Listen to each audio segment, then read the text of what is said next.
सामग्री का ऑनलाइन लेखा जोखा, स्टोर की गड़बड़ियों पर लगेगी लगाम। मध्य प्रदेश के शासकीय अस्पतालों में अब हर छोटी बड़ी सामग्री का ऑनलाइन लेखा जोखा रखा जाएगा। कुर्सी, टेबल हो या अन्य उपकरण, सभी का विवरण इन्वेंट्री मैनेजमेंट सिस्टम में दर्ज होगा। ये नया software MP state electronic development corporation ने तैयार किया है। इसमें खरीदी, वितरण, वापसी की पूरी जानकारी दर्ज होगी। इससे स्टोर की गड़बड़ियों पर लगाम लगेगी और ये स्वास्थ्य विभाग को नीति बनाने और आवश्यक सामग्री की कमी पता करने में मदद करेगा। भोपाल मेट्रो ब्लू लाइन में 80% पिलर तैयार, अब आसमान में बिछेगा ट्रैक। भोपाल मेट्रो की ब्लू लाइन कॉरिडोर का काम अब जमीन से ऊपर नजर आने लगा है। भदभदा से डिपो चौराहे के बीच पिलर्स पर गर्डर रखने का महत्वपूर्ण चरण शुरू हो चुका है। करीब 1 किलोमीटर के इस हिस्से में काम की रफ्तार देखकर उम्मीद है कि अगले 1.5 महीने में सभी पिलर गर्डर से जुड़ जाएंगे। वर्तमान में 2 गर्डर पिलर पर रखे जा चुके हैं। इसके साथ ही मशीन के द्वारा दिन रात सरफेस तैयार कर गर्डर लगाने का काम किया जा रहा है। मध्य प्रदेश में तोते की अवैध पालना भारी, 4 साल की सजा तय। मध्य प्रदेश के देसी हरियल तोते अब संकट में हैं। पक्षियों की आशियाने उजड़ने, फूड पॉइजनिंग और पेस्टिसाइड के कारण तोतों की संख्या लगातार घट रही है। वन विभाग ने तोतों को विलुप्त प्राय पक्षियों की श्रेणी में रखा है। अब अवैध रूप से तोता पालने पर पकड़े जाने वाले लोगों को 4 साल की सजा होगी। पश्चिमी अंचल में तोते अफीम के डोडे खाकर भी मर रहे हैं, जबकि पुराने पेड़ और घोंसले नष्ट होने से उनका आवास कम हो गया है। जबलपुर में है गेल इंडिया ने नागपुर से जबलपुर तक पीएनजी पाइपलाइन पूरी कर टेस्टिंग कर ली है। बस डिस्ट्रीब्यूशन लाइंस पूरी होने की प्रतीक्षा है, जिसके बाद घरों तक गैस पहुंच जाएगी। इससे लोगों को सिलेंडर के लिए लंबी लाइन लगाने की जरूरत नहीं रहेगी। हाल ही में खाड़ी युद्ध की वजह से पूरे देश में एलपीजी सप्लाई बाधित रही, लेकिन जबलपुर में पाइपलाइन सुविधा शुरू होने के बाद ये समस्या काफी हद तक हल हुई। सरकार ने नेशनल हाईवे 46 के इटारसी बैतूल सेक्शन में 22 किलोमीटर लंबे टाइगर कॉरिडोर को 4 लेन बनाने की मंजूरी दी। इस परियोजना की लागत 758 करोड़ रुपए है। 4 लेन बनने के बाद भोपाल से नागपुर का सफर आसान और सुरक्षित हो जाएगा। वन्यजीवों की सुरक्षा के लिए इस मार्ग पर 11 अंडर और ओवरपास बनाए जाएंगे। इससे न सिर्फ जाम की समस्या खत्म होगी, बल्कि सड़क हादसों की संभावना भी कम। अपने लोकसभा क्षेत्र शिवपुरी पहुंचे। उन्होंने रात को आयोजित मेगा स्वास्थ्य शिविर की सफलता समारोह में डॉक्टर्स और नर्सेस का सम्मान किया और उन्हें योद्धा कहकर सराहा। मन से उन्होंने कहा कि वे स्वास्थ्य कर्मियों का हॉर्न और भूपू बनने की कोशिश करेंगे। हालांकि कार्यक्रम में सबको सुचारू था, लेकिन खाने के दौरान अफरा तफरी देखने को मिली। सीधिया के इस दौरे ने स्वास्थ्य कर्मियों का मनोबल बढ़ाया। तरह प्रशिक्षित होंगे। राजधानी भोपाल में पहुंचे एनएसजी कमांडो की team hawk force, ATS, CDG, BDDS, STF और वीआईपी सुरक्षा स्टाफ को काउंटर टेररिज्म, काउंटर ड्रोन और अत्याधुनिक हथियार चलाने की ट्रेनिंग देगी। ये ट्रेनिंग 1 महीने तक चलेगी और जवानों को खून पसीना बहाने वाले अभ्यास से तैयार किया जाएगा। मुख्यमंत्री डॉक्टर मोहन यादव ने घोषणा की कि भोपाल में काउंटर टेररिज्म ग्रुप के लिए नया ट्रेनिंग सेंटर बनाया जाएगा, जिसकी डीपीआर के लिए 200 करोड़ की मंजूरी दी जा रही है। इंदौर में अब अनिवार्य रूप से फायर सेफ्टी सिस्टम, उपकरण और आगजनी बचाव के लिए मॉक ड्रिल होना जरूरी है। प्रशासन के द्वारा जारी की गई 15 दिन की मोहलत अब समाप्त हो रही है। जल्द ही मैदानी स्तर पर जांच होगी। नियमों का उल्लंघन पाए जाने पर बिल्डिंग को सील किया जाएगा और बिल्डिंग बायलॉज के तहत दंडात्मक कार्यवाही की जाएगी से शुरू होगी। इसके लिए स्लॉट बुकिंग 7 अप्रैल से होगी। मुख्यमंत्री मोहन यादव ने निर्देश दिए कि पंजीयन कराए गए सभी किसानों से उनकी फसल एमएसपी पर खरीदी जाएगी। सबसे पहले छोटे और फिर मध्यम किसानों को प्राथमिकता मिलेगी। उसके बाद बड़े किसानों का गेहूं लिया जाएगा। विद्यालय के छात्रों ने दिव्यांगों के लिए ऑटोमेटिक स्मार्ट व्हील चेयर विकसित की। इलेक्ट्रिक इंजीनियरिंग के छात्रों ने साधारण व्हील चेयर को डिजिटली स्मार्ट बनाया। इसमें जॉयस्टिक की मदद से व्यक्ति 360 डिग्री घूम सकता है और खुद को एक स्थान से दूसरे स्थान तक ले जा सकता है। ये wheel chair BP monitor, emergency alarm और जीपीएस सिस्टम जैसी सुविधाओं से लगा गया है। लोक स्वास्थ्य और चिकित्सा शिक्षा विभाग में नर्सिंग ऑफिसर और सिस्टर ट्यूटर के रिक्त पदों पर भर्ती प्रक्रिया शुरू हो चुकी है।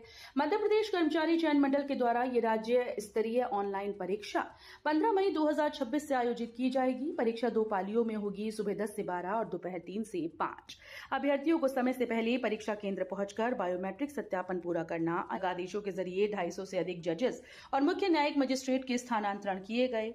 सिविल जज स्तर पर 58 अधिकारियों के कार्यक्षेत्र बदले गए। इनमें अतुल यादव, पुष्पराज सिंह उइके, अमित नागयाज, विजय कुमार पाठक और तथागत याज्ञिक जैसे अधिकारी शामिल हैं। हाईकोर्ट का यह कदम न्यायिक कार्यों के सुचारू संचालन और प्रशासनिक समन्वय को बेहतर बनाने के लिए लिया गया। स्मारक मैदान में आयोजित जबलपुर पुस्तक मेले में महंगी किताबों को लेकर नाराजगी बढ़ गई। पाटन के विधायक और पूर्व मंत्री अजय विश्नोई ने सोशल मीडिया प्लेटफॉर्म एक्स पर सवाल उठाए। उन्होंने कहा कि प्रशासनिक बदलाव के बाद मेले की मूल भावना बदल गई।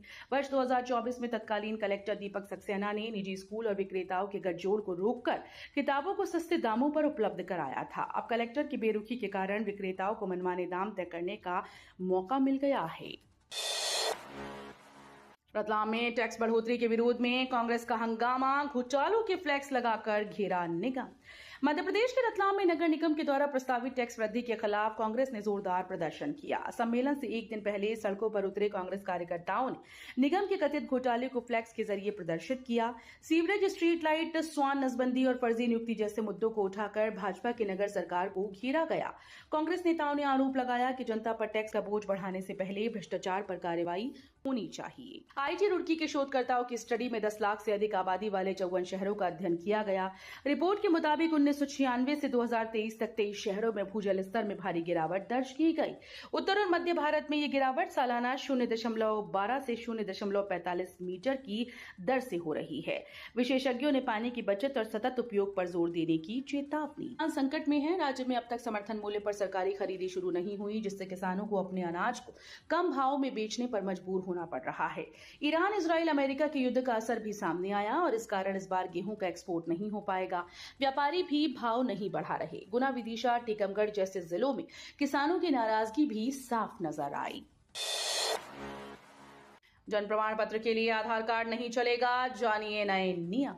नई जानकारी के अनुसार अब जन प्रमाण पत्र बनवाने के लिए आधार कार्ड मान्य नहीं रहेगा। नियमों में बदलाव के बाद दस्तावेज के लिए वैकल्पिक पहचान प्रमाण आवश्यक होगा। इसी बीच टीडीएस चालान जमा करते समय सही टैक्स ईयर का चयन करना भी जरूरी हो गया।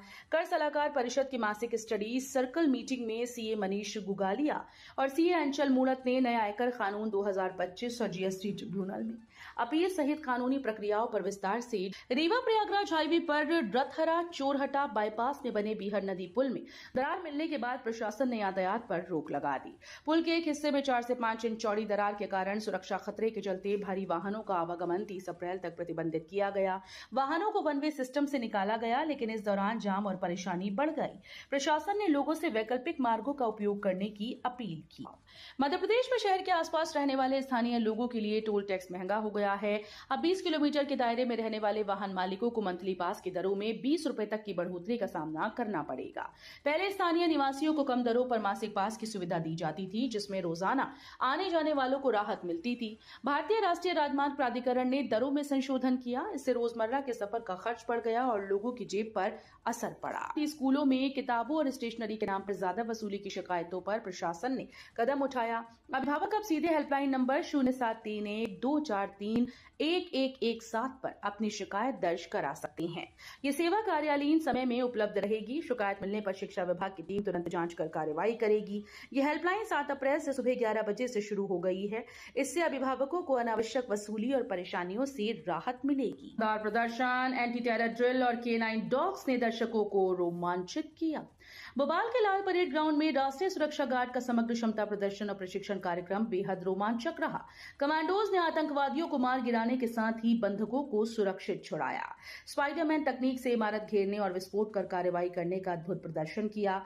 K9 असॉल्ट डॉग ने आतंकी को धराशायी कर उसकी राइफल छीन ली। मुख्यमंत्री ने जवानों का हौसला बढ़ाया, जबकि दर्शक उनके कर्तव्य और साहस देखकर रोमांचित हो उठे।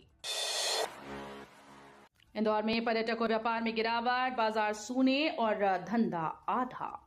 अमेरिका, इजराइल, ईरान के बीच जारी युद्ध के असर से इंदौर में व्यापार बुरी तरह से प्रभावित हुआ। शहर में पर्यटक संख्या 50% घट गई, जिससे बाजार सूने पड़ गए। कमर्शियल सिलेंडर, रोजमर्रा की वस्तुओं के दाम तेजी से बढ़े। इंदौर के खानपान बाजारों में व्यापार लगभग आधा रह गया। व्यापारी प्रहलाद शर्मा ने बताया कि 56 दुकानें चलाने वाले लगभग सभी व्यापारी इन दिनों आर्थिक दबाव और परेशानियों का सामना कर रहे हैं और धंधे को बनाए रखने के लिए संघर्ष कर। इसके मौके पर छिंदवाड़ा में नए जिला कार्यालय भवन का भूमि पूजन किया गया। इस अवसर पर मुख्यमंत्री डॉक्टर मोहन यादव ने कार्यक्रम की अध्यक्षता की। भाजपा प्रदेश अध्यक्ष हेमंत खंडेलवाल और संगठन मंत्री अजय जामवाल ने वर्चुअल माध्यम से संबोधित किया। पूर्व जिला अध्यक्ष पंडित रमेश दुबे ने बताया कि नया कार्यालय 1 साल में बनकर तैयार होगा। वर्तमान कार्यालय लालबाग में है, लेकिन पार्किंग की समस्या के कारण नया लग्जरी भवन बनाया जा रहा है। इजरायल ईरान युद्ध से मध्य प्रदेश का तरह से प्रभावित हुआ। बीते 37 दिनों में हजारों लोगों ने अपनी नौकरी खो दी और उद्योगों में उत्पादन आधा रह गया। एलपीजी और पेट्रोलियम की किल्लत के साथ साथ कच्चे तेल से जुड़े सेक्टर भी नुकसान झेल रहे हैं। इंदौर के पीथमपुर और सांवेर रोड के प्लास्टिक फार्मा और पैकेजिंग उद्योगों में मध्य पूर्व से सप्लाई न होने के कारण उत्पादन थम सा गया। इसके चलते राज्य के इंडस्ट्रियल सेक्टर को हजारों करोड़ रुपए का नुकसान हुआ। तीसरी बार मां बनी। रविवार को मीरा ने 3 शावकों को जन्म दिया, जिनमें 2 पीले और 1 सफेद बाघ है। इससे ग्वालियर जू में बाघों की संख्या बढ़कर 10 हो गई। प्रशासन के अनुसार सभी शावक और मीरा पूरी तरह से स्वस्थ हैं। मीरा को फिलहाल हल्का आहार दिया जा रहा है और नवजात शावकों को